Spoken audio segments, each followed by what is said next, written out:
Good morning, my dear students. I would like to introduce myself. I am Ramana.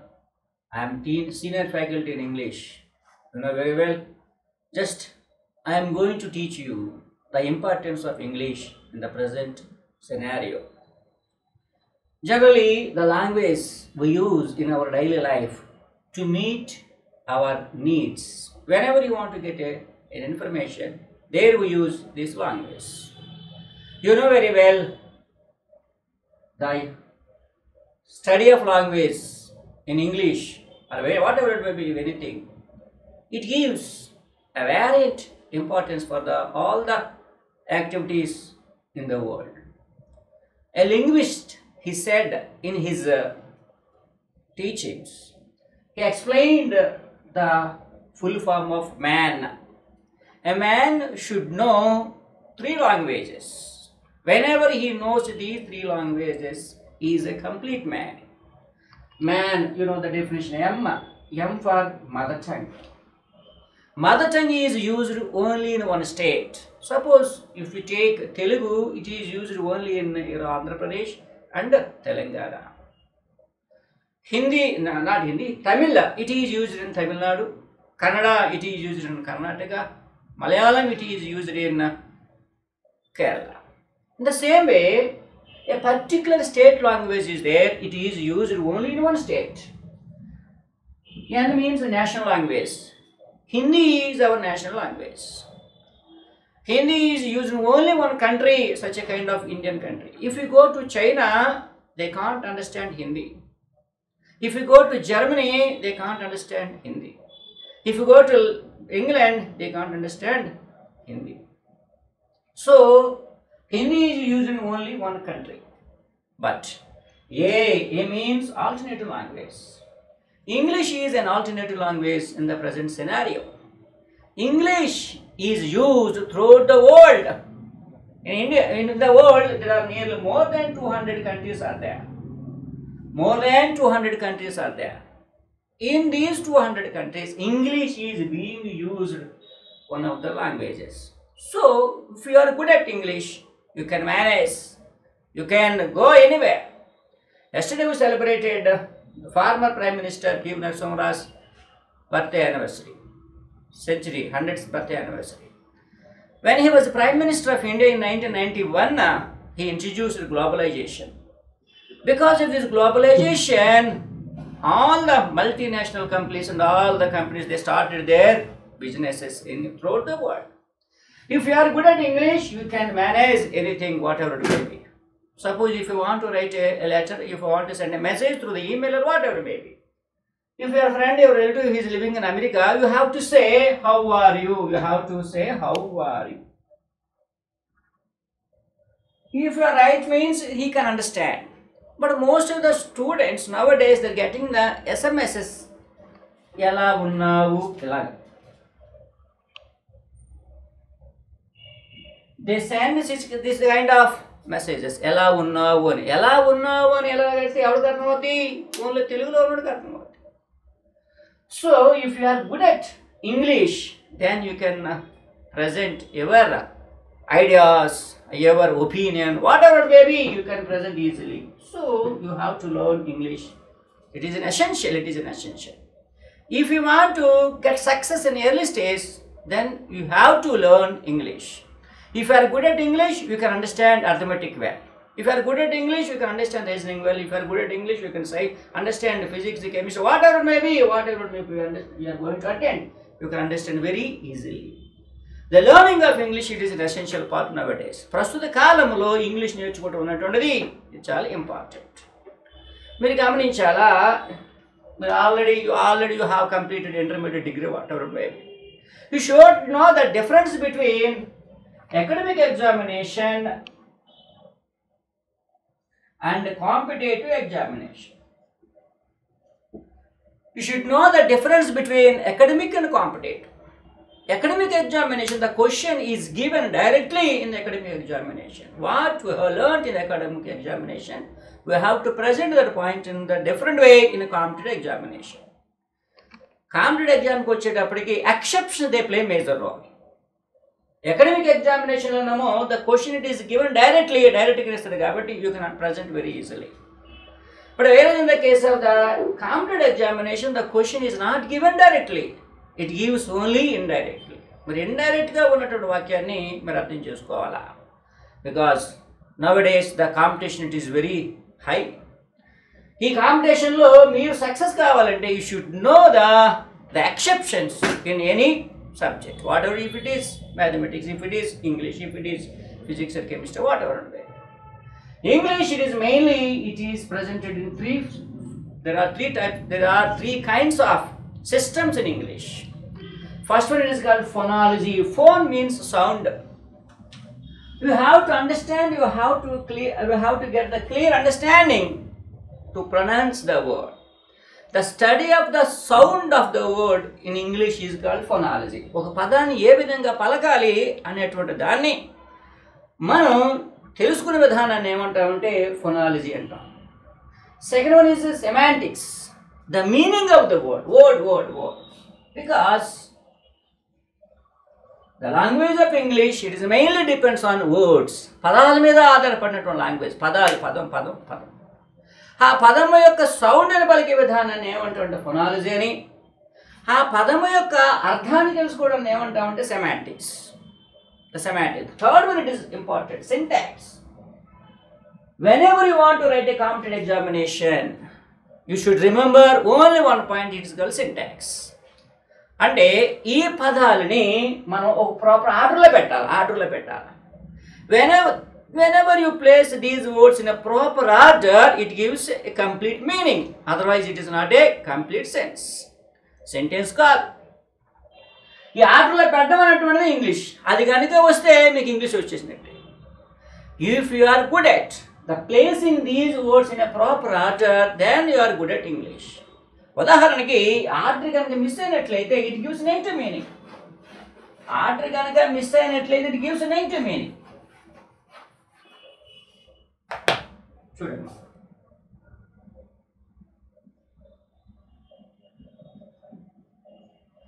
she came in. ఏ part of speech అన్నాం అనుకోండి, అది ఎగ్జామినేషన్లో first preposition, noun, adjective, adverb. She came in ఇలాగిచ్చి ఆయన ఏమంటాడంటే find out the part of speech అంటాడు. మీరు ఇంటర్మీడియట్లో రాసినప్పుడు ఫస్ట్ ఇయర్లో ఇంగ్లీష్ 60 మార్కులు ఉంటాయి. మీరు అంతా ఇంటర్మీడియట్ రాసి వచ్చిన వాళ్ళే. 60 మార్క్స్ ఉంటాయి ఇంటర్మీడియట్లో.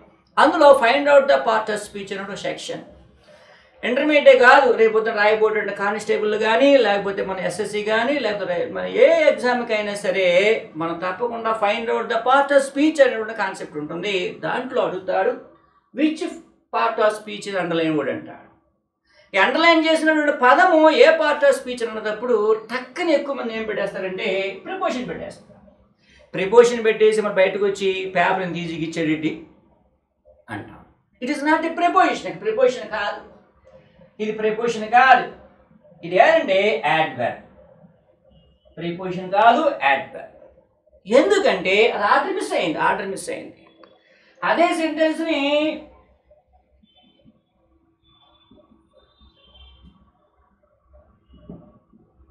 she lives in Chennai. అదే స్పెల్లింగ్, అదే ప్రొనౌన్సియేషన్ చెన్నై. ఇప్పుడు మాత్రం ఇది ప్రిపోజిషన్. ఇప్పుడు మాత్రం ఇది ప్రిపోజిషన్. ఇక్కడ ప్రిపోజిషన్ కాదు. ఎందుకంటే it has missed the order. ఈ పదము ఇన్ అనేటువంటి పదం ఆర్డర్ మిస్ అయ్యింది. ఎందుకు మిస్ అయిందంటే అమ్మా ఆర్డర్, ప్రిపోజిషన్. ఇది ప్రిపోజిషన్ అవ్వాలంటే దీని తర్వాత ఒక నౌన్ కానీ ప్రొనౌన్ కానీ ఉండాలా. ఇన్ను, ఆను, ఎట్టు, ఆఫ్ ఇటువంటి పదాలు వాడినప్పుడు సాధారణంగా దాని తర్వాత ఆర్డర్ ప్రకారం order of the word, syntax. English competitive examination అనగానే మీరు గుర్తు పెట్టుకోవాల్సిన ఏకైక అంశం ఏంటంటే సింటాక్స్. ఎప్పుడైతే మీరు ఎన్ని ప్రిపోజిషన్గా వాడాలంటే దాని పక్కన ఎవరు ఉండాలి, నౌన్ కానీ ప్రొనౌన్ కానీ ఉండాలా. అది లేదు కాబట్టి ఇక్కడ ప్రిపోజిషన్ కాలేదు. ఇక్కడ ప్రిపోజిషన్ అయింది. ఎందుకు దాని తర్వాత ఎవరున్నారంటే నౌన్ ఉన్నది కాబట్టి. మరి ఎప్పుడైతే ఇటువంటి వాటి తర్వాత in, on, at, of, about ఇటువంటి మాటల తర్వాత కనుక నౌన్ లేకపోతే అది ఏమవుద్దంటే అమ్మా యాడ్వర్బ్ అవుద్ది. ఎందుకు అవుద్దో తర్వాత మనం ముందుకెళ్ళిన తర్వాత చూద్దాం. This is only introduction class. You should know the difference between academic examination and competitive examination. Academic ఎగ్జామినేషన్లో మీరు ఎలా రాసినా కవర్ అయిపోద్ది. కాంపిటేటివ్ ఎగ్జామినేషన్లో మాత్రం తప్పకుండా మనం ఏం చేయాలంటే ఒక ప్రాపర్ ఆర్డర్ని మనం మెయింటైన్ చేస్తూ ఉండాలి.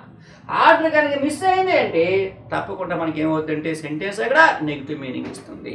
కాబట్టి ఇంగ్లీష్లో మనకు ఉన్నటువంటి ఈ వర్డ్స్ ఎన్ని ఉన్నాయంటే మనకి సాధారణంగా 20 lakhs వర్డ్స్ ఉన్నాయి. ఇంగ్లీష్ మొత్తం మీద 20 లక్షల పదాలు.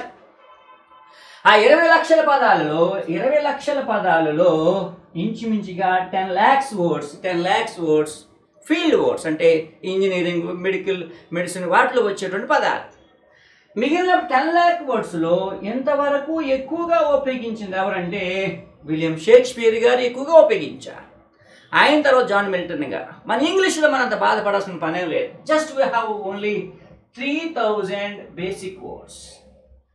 మన ఇంగ్లీష్లో, ఇండియన్ ఇంగ్లీష్లో మనం వాడేటువంటి పదాలు ఎన్ని ఉన్నాయంటే మా 3000 బేసిక్ వర్డ్స్ ఉన్నవి. ఈ 3000 బేసిక్ వర్డ్స్ని మనం 8 పార్ట్స్ ఆఫ్ స్పీచ్గా డివైడ్ చేయడం జరిగింది. మీకు తెలిసిందే, నౌన్ అని, ప్రొనౌన్ అని, యాడ్జెక్టివ్ అని, యాడ్వర్బ్ అని, verb, adverb, preposition, conjunction, interjection.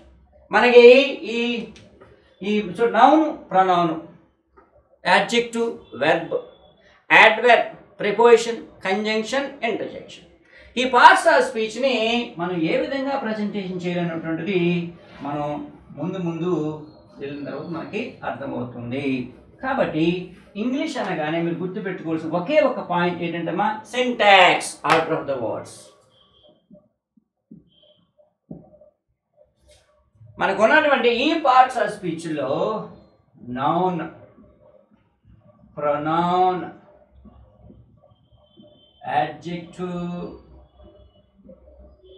Verb, adverb,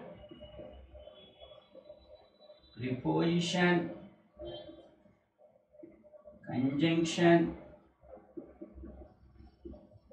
interjection. అందుకే మనకి మాకు టెక్స్ట్ బుక్లో ఒక 10th class 9th class text బుక్లో ఆయన చక్కగా చెప్పారు. వెర్బ్కి, ఈ నౌన్కి ఒక ఫ్యామిలీ అని చెప్పాడు. ఫ్యామిలీ మిస్టర్ నౌన్ అని చెప్పాడు. ఇక్కడ మిస్టర్ నౌన్, మిస్ట్రెస్ వెర్బ్. తండ్రి పేరేమో నౌను, తల్లి పేరేమో verb. The family has 3 children. Son పేరు ఏం పేరంటే pronoun. Daughters.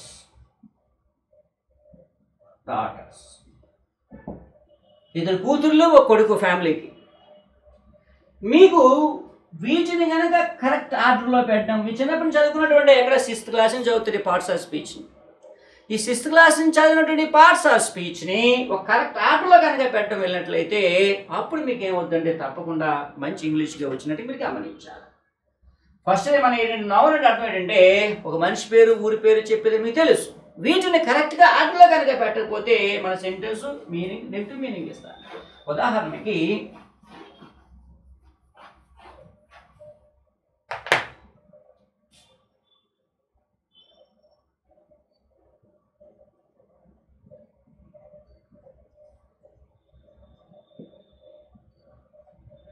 If you go by an auto అని, if you go by an auto కింద 4 ఆప్షన్ ఇస్తాడు. ఆ 4 ఆప్షన్లో ఇది ఎక్కడుందో చూసుకోవాలా. ఇటువంటి ఇలా కాకుండా ఇఫ్ యు వెంట్ అన్నాం అనుకోండి మా కుడ్ క్యాచ్. ఇలా కాకుండా హ్యాడ్ గాన్ అన్నాం అనుకోండి కుడ్ హ్యావ్ కాట్. ఈ ఆర్డర్ ప్రకారం మనం ఏం చేయాలంటే సెంటెన్స్లో కనుక మొదటి వెర్బ్ ప్రెజెంట్ టెన్స్లో ఉంటే రెండో వెర్బ్ ప్రెజెంట్ టెన్స్లో ఉండాలి. రూల్ అది ఆర్డర్. ప్రతి కాంపిటేటివ్ ఎగ్జామినేషన్లో ఎస్ఎస్సి కావచ్చు, బ్యాంకింగ్ కావచ్చు, లేకపోతే ఈ ఎల్ఐసి, అటువంటిలో కంపల్సరీ అడుగుతున్న కాన్సెప్ట్ ఇదో కాన్సెప్ట్ ఏంటంటే ఇది నిఫ్ క్లాస్ అంటాం. నిఫ్ క్లాస్లో అటువంటి కండిషన్స్ మీరు జాగ్రత్తగా చూసుకుంటూ వెళ్ళాలి. లేదా మనం ఎగ్జాంపుల్ ఇచ్చాడు, mister Vijay went to hospital yesterday. Mr. Raju went to the hospital yesterday. మీరు చూడండి ఇక్కడ same. Mr. Vijay went to hospital yesterday. Mr. Raju went to the hospital yesterday. And question ఏమి ఇచ్చారంటే who went for treatment? Who went for treatment?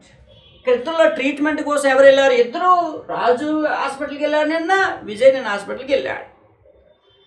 వెళ్ళినప్పుడు ఆయన కింద question ఏమి ఇచ్చారంటే హూ వెంట్ ఫర్ ట్రీట్మెంట్. సాధారణంగా హాస్పిటల్కి దేనికోసం వెళ్తామంటే ట్రీట్మెంట్ కోసం వెళ్ళొచ్చు, లేకపోతే ఎవరైనా మన బంధువులు హాస్పిటల్లో చూడడానికి వెళ్ళొచ్చు, లేకపోతే మనం ఎవరైనా మన తెలిసిన వాళ్ళు బాబుకు కార్డు బుక్ చేయండి, ఆ కార్డు బుక్ చేయడానికి వెళ్ళొచ్చు. అవన్నీ కూడా సెకండరీ పర్పస్. ఏదమ్మా మన కార్డు బుక్ చేయడం కానీ, మన పక్కింటి వాళ్ళకి ట్యాబ్లెట్స్ తీసుకురావడం కోసం కానీ, ఎవరినైనా డ్రాప్ చేయడం కానీ వెళ్ళినట్లయితే సెకండరీ పర్పస్. ప్రైమరీ పర్పస్ అంటే హాస్పిటల్ ట్రీట్మెంట్ కోసం వెళ్ళినట్లు దాన్ని ఏమంటామంటే ప్రైమరీ పర్పస్ అంటాం. ఇక్కడ క్వశ్చన్ ఏమి ఇచ్చాడంటే హూ వెంట్ ఫర్ ట్రీట్మెంట్? విజయ, రాజు అని ఇచ్చాడు. విజయ, రాజా అని ఇచ్చాడు. మన సాధారణంగా ట్రీట్మెంట్ కోసం ఎవరు వెళ్ళాం? మనం ఇక్కడ విజయ్ వెళ్ళాడు. ట్రీట్మెంట్ కోసం ఎవరు వెళ్ళారంటే విజయ్ వెళ్ళాడు.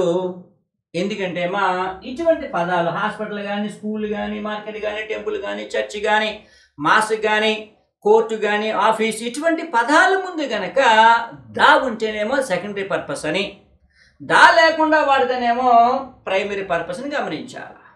నేనేమంటాను? ఐ గో టు స్కూల్ అంటా, అంటే I go to the school అని చెప్పాం. అలా కాకుండా ఎవరైనా ఒక మదరు వాళ్ళ పిల్లల్ని, బాబుని కానీ పాపని కానీ ఆ స్కూల్కి డ్రాప్ చేయడానికి వెళ్తే ఆమె చెప్పాలా I go to the school daily అంటారు. ఆవిడ పాఠం చెప్పడానికి వెళ్ళట్లా, చదువుకోవడానికి వెళ్ళట్లా. సెకండరీ పర్పస్ ఏంటంటే వాళ్ళ పిల్లల్ని స్కూల్కి డ్రాప్ చేయడానికి వెళ్తున్నారు కాబట్టి అక్కడ దాన్ని ఉపయోగించాలి. ప్రైమరీ పర్పస్ చెప్పినప్పుడు ఇక్కడ హాస్పిటల్కి ట్రీట్మెంట్ కోసం వెళ్ళాడు కాబట్టి విజయ్ దాన్ని ఉపయోగించలేదు.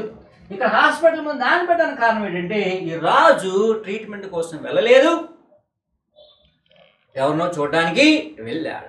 అందువలన అక్కడ దా ఉపయోగించాడు. దీని మీద ఒక బ్యాంక్ ఎగ్జాంపుల్ ఇచ్చినటువంటి ప్రశ్న నేను చెప్తున్నానంటే ఆర్డర్ని మీరు చాలా జాగ్రత్తగా చూడాలా. ఆర్డర్ కనుక మనం ఎట్టి పరిస్థితుల్లో కూడా మిస్ అవ్వకూడదు. బ్యాంక్ ఎగ్జాంపుల్ ఇచ్చాడు చూడు.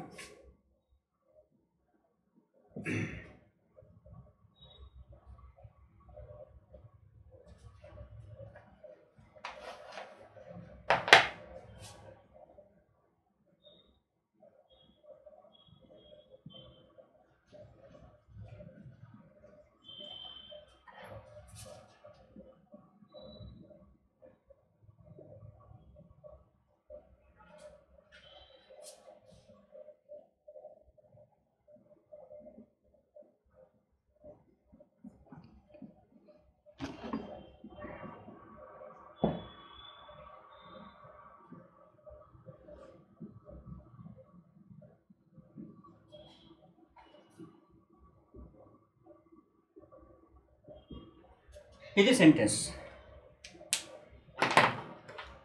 They met with an accident yesterday. They were admitted to the hospital. They met with an accident yesterday. They admitted to the hospital. ఇది ఒక ఎగ్జాంపుల్ ఇచ్చాడు మన రీసెంట్గా జరిగిన ఎగ్జాంపుల్. ఎర్రర్ పార్ట్ ఎక్కడుందని అడిగాడు. ఎక్కడుంది చూడమ్మా. They met with an accident. వారు ప్రమాదానికి గురయ్యారు. ప్రమాదానికి గురైన ఎక్కడ తీసుకెళ్ళాలా? హాస్పిటల్కి తీసుకెళ్తాం. అది ప్రైమరీ పర్పస్. ప్రైమరీ పర్పస్ చెప్పినప్పుడు దాని ముందు ఎట్టి పరిస్థితుల్లో దాన్ని ఉపయోగించకూడదు. ఇక్కడ దెబ్బలు తగిలిన వాడిని ఎక్కడ అడ్మిట్ చేస్తాం? హాస్పిటల్లో అడ్మిట్ చేస్తాం, అంతే స్కూల్లో అడ్మిట్ చేయం కదా. ఇది ప్రైమరీ పర్పస్ కాబట్టి ప్రైమరీ పర్పస్ని డినోట్ చేసే సందర్భంలో మన ఎట్టి పరిస్థితుల్లో కూడా దాన్ని ఉపయోగించకూడదు. Simple logic. ఆ విధంగా మనం ఆర్డర్ నేను చెప్తానంటే syntax. whenever you want to get good marks in English, you should remember only one point. You should know the importance of syntax. Syntax అంటే ఈ పదాలని ప్రాపర్ ఆర్డర్లో పెట్టడమే మనం చేయాల్సిన పని. ఆర్డర్ కనుక మిస్ అయినట్లయితే ఇటువంటి రాంగ్స్ మనకు వస్తూ ఉంటాయి. ఇంకోటి ఇచ్చిన ఎగ్జాంపుల్, ఇంకో ఎగ్జాంపుల్ ఇచ్చా. అంటే ఏం చెప్తానంటే సింటాక్స్ని మనం ఏ విధంగా చూడాలా అనేటువంటి ఏ విధంగా చూడాలా. మీరు ఎంతవరకు అకాడమిక్ ఎగ్జామినేషన్లో చూశారు. అకాడమిక్ ఎగ్జామినేషన్లో ఇంత ఎక్సెప్షన్స్ మనకి ఫాలో అవ్వం. ఎందుకంటే అకాడమిక్ ఎగ్జామినేషన్ అంతా కూడా మన మార్కులకి నెరేటివ్గా ఉంటాయి కాబట్టి దాన్ని ఎక్కువగా పొందడానికి ట్రై చేస్తున్నాం. కానీ కాంపిటేటివ్ ఎగ్జామ్కి వచ్చేది exceptions they play major role. Exceptions అనేటువంటిది చాలా ప్రధానమైనది. ఎక్సెప్షన్ మీరు ఫాలో అవ్వాలి. ఎక్సెప్షన్ కనుక మనం ఫాలో కాకపోతే మనం చాలా ఇబ్బంది పడతాం. సింటాక్స్ చూడమ్మా.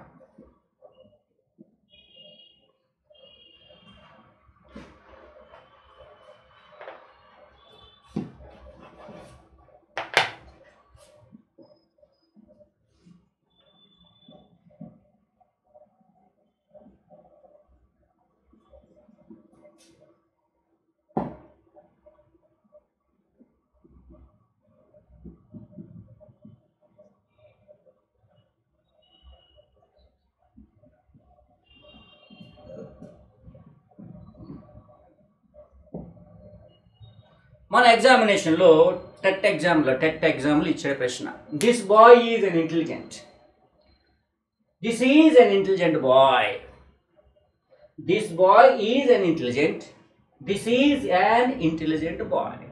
రెండు లేదు రైట్ అని అడిగా. చాలా మంది ఏం చేశారంటే రెండు రైట్ అని పెట్టారు. క్వశ్చన్ ఏం అడిగాడంటే చూడమ్మా, A is correct,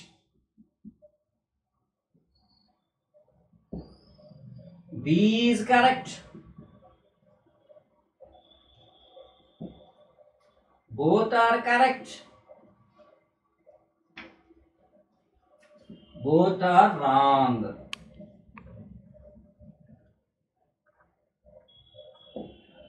A is correct, B is correct, both are correct, both are wrong. చాలా మంది ఇది పెట్టారు కానీ రెండు కరెక్ట్ గా. Only this sentence is right, this is an intelligent boy. ఎందుకు అంటున్నానా, ఇంటెలిజెంట్ ఏ పార్టిసిపల్ యాడ్జెక్టివ్, ఇంటెలిజెంట్ ఏ పార్ట్ ఆఫ్ స్పీచ్ అంటే యాడ్జెక్టివ్. యాడ్జెక్టివ్ ముందు సాధారణంగా 99% కేసెస్లో ఆర్టికల్ ఏ కానీ యాన్ కానీ దా కానీ 80% యాడ్జెక్టివ్ ముందు ఉపయోగించకూడదు.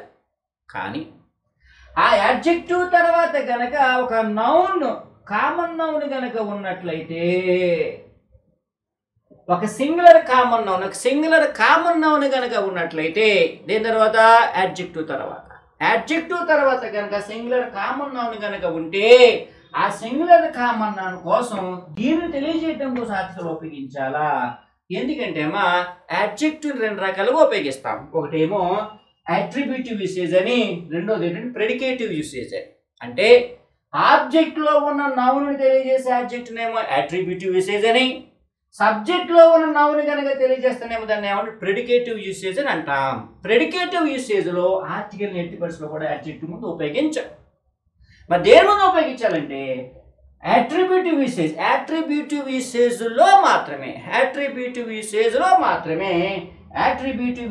లో మాత్రమే అంటే అట్రిబ్యూటివ్స్ అర్థమేటమ్మా, అడ్జెక్టివ్ తర్వాత ఒక సింగులర్ కామన్ నౌన్ కనుక ఉన్నట్లయితే ఆ కామన్ నౌన్ తెలియజేయడం కోసం దాని ముందు ఆర్టికల్ని ఉపయోగించాలా. ఇది సింటాక్స్. ఆర్డర్ మిస్ అయింది ఇక్కడ. ఎందుకంటే ఇక్కడ ఆర్డర్ దీని తర్వాత అడ్జెక్టివ్ తర్వాత కామన్ నౌన్ లేదు కాబట్టి as the syntax order of the words.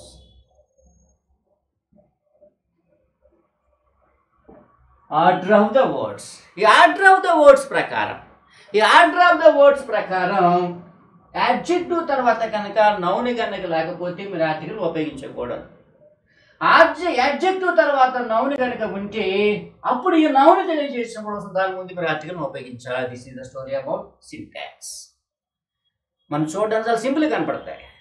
చిన్నప్పటి నుంచి చదివినటువంటి అడ్జెక్టివ్ కదా, చిన్నప్పటి నుంచి యాడ్వర్బే కదా, చిన్నప్పటి నుంచి చదివినటువంటి నౌనే కదా, కామన్ నౌన్ అనుకుంటున్నాం. కానీ ఆర్డర్ కనుక సరిగ్గా ప్లేస్మెంట్ లేకపోతే ఒక ఆర్డర్ ప్రకారం వెళ్ళాలా. ఒక ఆర్డర్ ప్రకారం మనం ఫస్ట్ క్లాస్ చదవాలా, సెకండ్ చదవాలా, థర్డ్ చదవాలా, ఫోర్త్ చదవాలా, అలా క్లాస్ ప్రకారం చదువుకుంటూ వెళ్తేనే మనకి అకాడమిక్ ఎగ్జామినేషన్ సర్టిఫికేట్ వస్తుంది. కాబట్టి ఈ విధంగా మీరు ఆర్డర్ని ఉపయోగించాలి.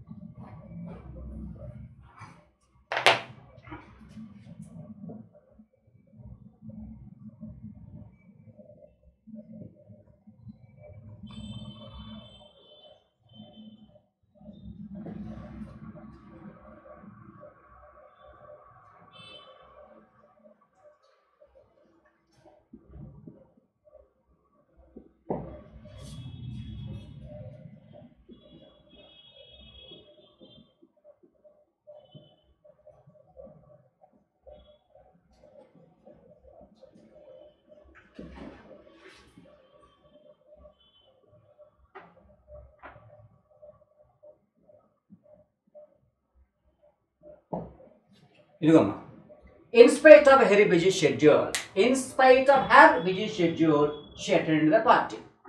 ఆమె బిజీగా ఉన్నప్పటికీ పార్టీకి హాజరైంది. Despite of very busy schedule she attended the party.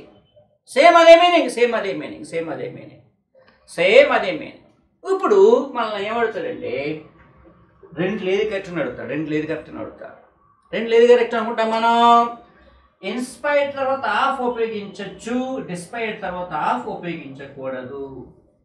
Of వేఫ్ of చిన్నవే చిన్నవే చిన్న పెద్ద English it is very limited syllabus. మిగిలినటువంటి జీకే వాటిలో సిలబస్ ఎక్కువ ఉంటుంది కానీ జీకే కానీ మనం మిగిలిన సబ్జెక్ట్స్ అన్ని, but English it has only limited syllabus.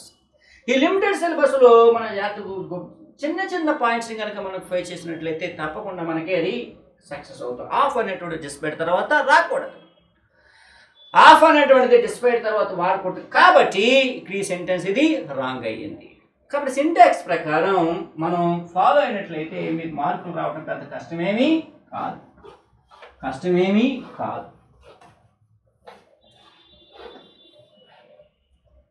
చూడండి,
either Ramesh or his parents is coming now. Ramesh కానీ వాళ్ళ పేరెంట్స్ కానీ ఇప్పుడు వస్తున్నారు. neither Ramesh nor his parents is coming now. Ramesh రావట్లేదు, వాళ్ళ పేరెంట్స్ ఇప్పుడు రావట్లేదు. Ramesh as well as his parents is coming now. as well as his parents is coming now. రమేషే కాదు వాళ్ళ పేరెంట్స్ కూడా వస్తున్నారు అని. ఈ మూడిట్లో ఎన్ని వాక్యాలు ఏంటనుకుంటున్నాం మనం? చూడమ్మా, either are, neither Nar, as well as, వీటిని ఏమంటామంటే కొరిలేటివ్ కంజంక్షన్ అంటాం. కొరిలేటివ్ కంజంక్షన్. ఈ కంజంక్షన్ కనుక ఉపయోగించినట్లయితే సింటాక్స్ ఆర్డర్ ప్రకారం మీరు గమనించండి, ఏ వెర్బనైతే ఉపయోగించారో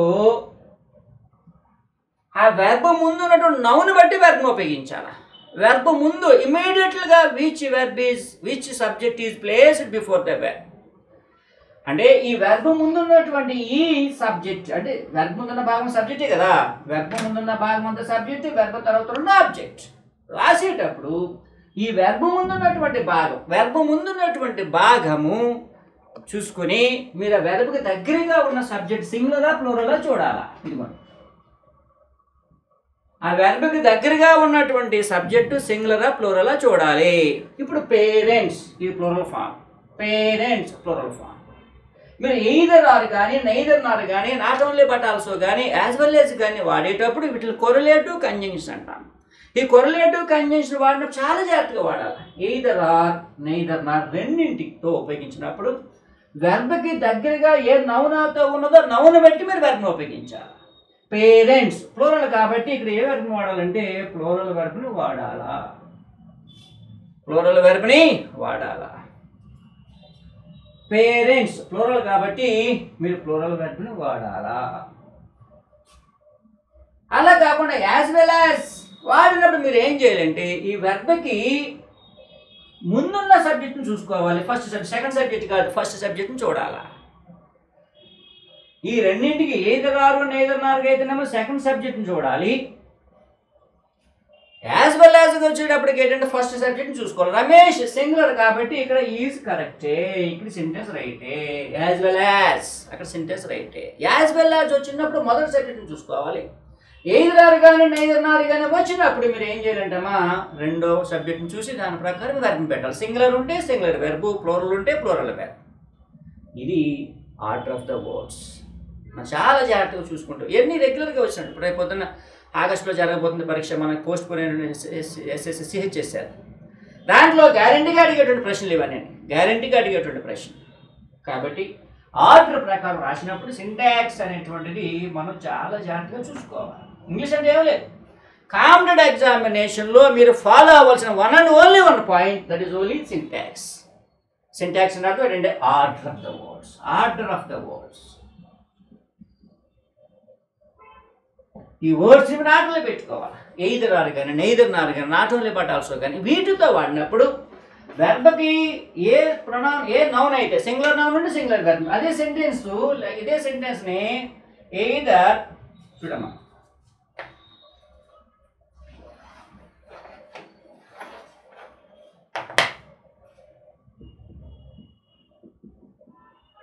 either the captain or the players are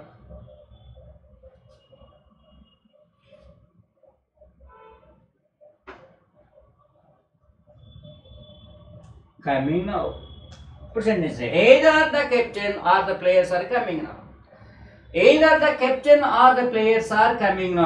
captain కానీ లేదా ప్లేయర్స్ కానీ ఇప్పుడు వస్తూ ఉన్నారు. ప్లేయర్స్ ప్లూరల్ కాబట్టి ఆర్ వచ్చింది, సెంటెన్స్ రైటే. అంటే ఈ వెర్బ్కి దగ్గరగా ఉన్న నౌన్ చూసి మీరు వెర్బ్ని ఉపయోగించాలా. ఇంగ్లీష్లో మనం ఆ మూడింటిని జాగ్రత్తగా గమనించాలి. ఎందుకంటే మా ఇంగ్లీష్లో ప్రధానంగా 3 పార్ట్స్ ఉంటాయి.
that you should know the difference.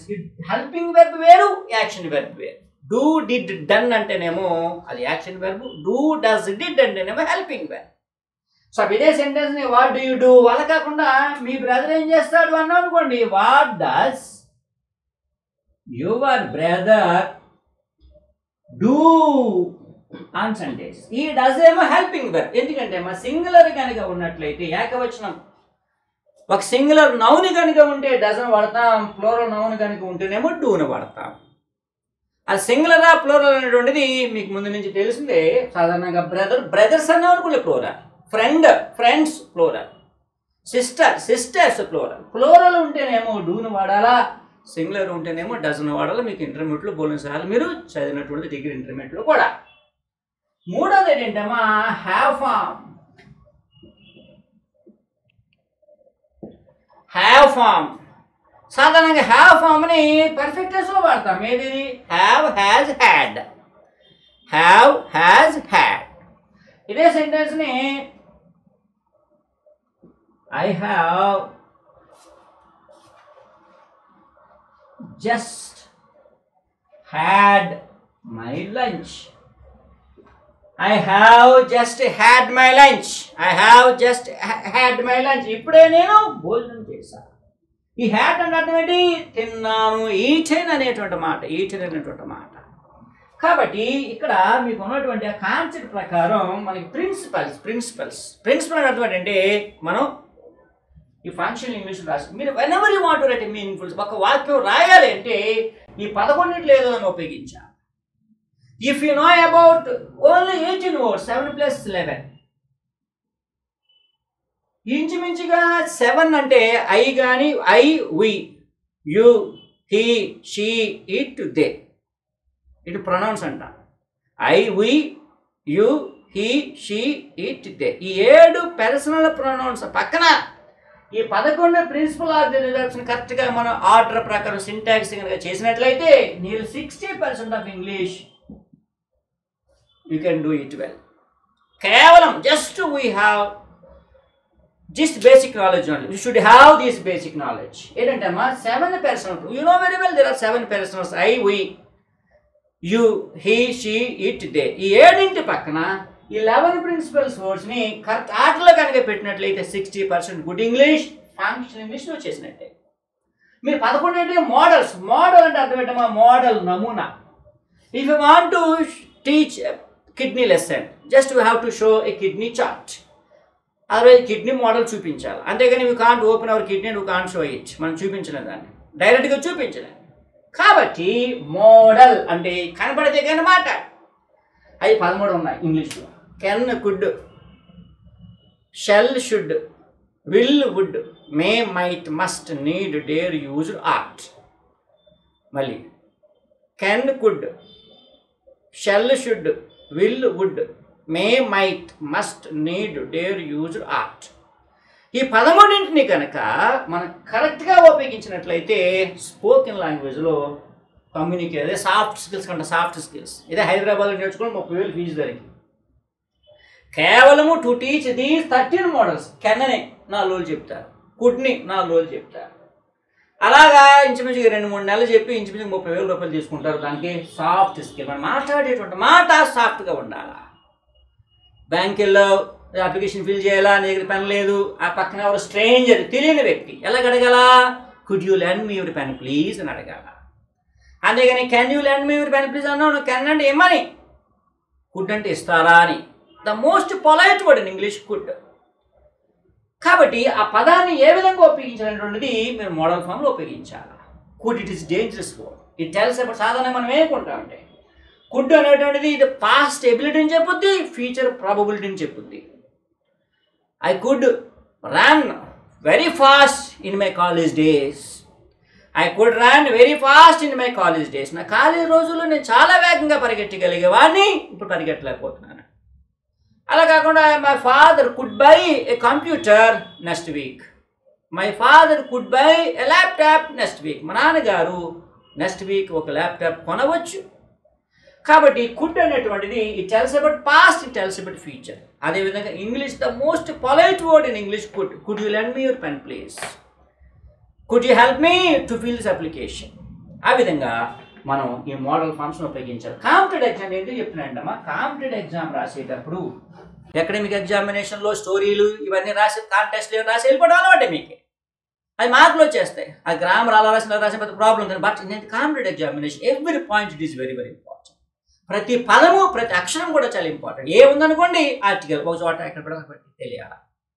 Competitive ఎగ్జామినేషన్లో ఎట్టి పరిస్థితుల్లో కూడా మనం ఈ ఆర్డర్ ఆఫ్ ద వర్డ్స్ అనేటువంటి దాన్ని చాలా జాగ్రత్తగా చూసుకుంటూ వెళ్ళాలి. You should know the difference between academic examination and competitive examination. Competitive examination only one point should remember, syntax అంటే అటు ఆర్డర్ ఆఫ్ ద వర్డ్స్. ఈ పదాలని ఆర్డర్లో పెట్టడమే మనం చేయాల్సిన పని. Okay, thank you very much. We meet again the next class. Thank you very much.